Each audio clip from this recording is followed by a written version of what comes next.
My name is Vladimir, and I welcome you to the channel 2 Wars. Today, I will tell you about the plan of the Soviet government in case the Wehrmacht captured Moscow. Despite the fact that in the fall of 1941 the enemy was at the gates of Moscow and could soon invade the city itself, Stalin did not leave the capital. However, the possibility of defeat near Moscow was certainly considered by the Kremlin analysts. A detailed action plan was developed, and the necessary measures were taken in this regard. Official propaganda repeatedly quoted the saying of Kutuzov. The people listened and understood. It was not without reason.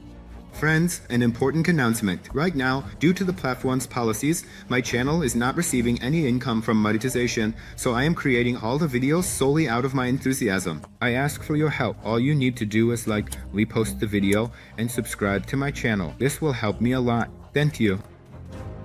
In the event of losing Moscow, the backup capital was to be the city of Kuibyshev, Samara. It had already become half of that. In October 1941, the government and the diplomatic corps evacuated to this city. Announcer Levitin broadcasted with his steely voice. He says that Moscow is not from Moscow at all, but from Kuibyshev. On October 15, 1941, the State Defense Committee issued a top-secret resolution number 801SS regarding the evacuation of the capital of the USSR from the city of Moscow to the city of Kuibyshev.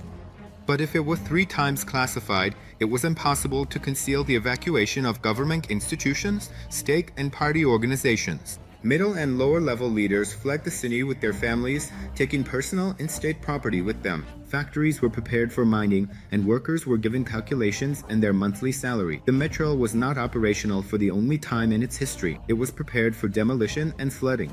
All of this provoked the chaos that reigned in Moscow. From October 16th to 19th, under the influence of this wave of general demoralization, Stalin changed his mind about evacuating. He understood after his departure, the administration and resistance in Moscow would completely collapse. The capital would inevitably fall. Therefore, he took the risk of staying in the Kremlin along with several members of the Politburo and a small group of staff from the operational management of the General Staff.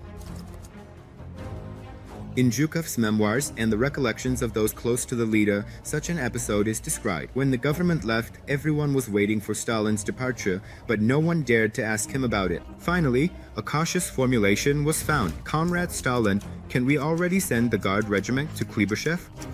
No need. If necessary, I will lead this regiment into battle myself, the leader replied.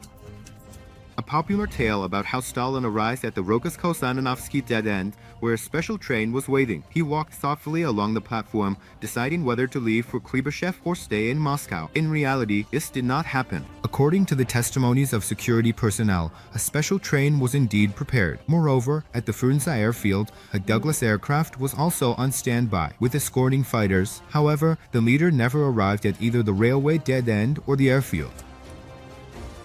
In that case, the Supreme Command headquarters planned to establish a new strategic line of defense along the route of Vytigra, Juropovyets, Krychens, Yaroslavl, Gorky, Penza, Saratov, Stalingrad, and Astrakhan. At this fortified line, it was planned to deploy 10 new reserve armies. Because of it, in the event of a defeat near Moscow and in Ukraine, the remnants of other Soviet troops were to retreat. The southern part of this line, which ran along the Volga, coincided with the line that the German troops were supposed to alternately reach according to the Barbarossa Plan.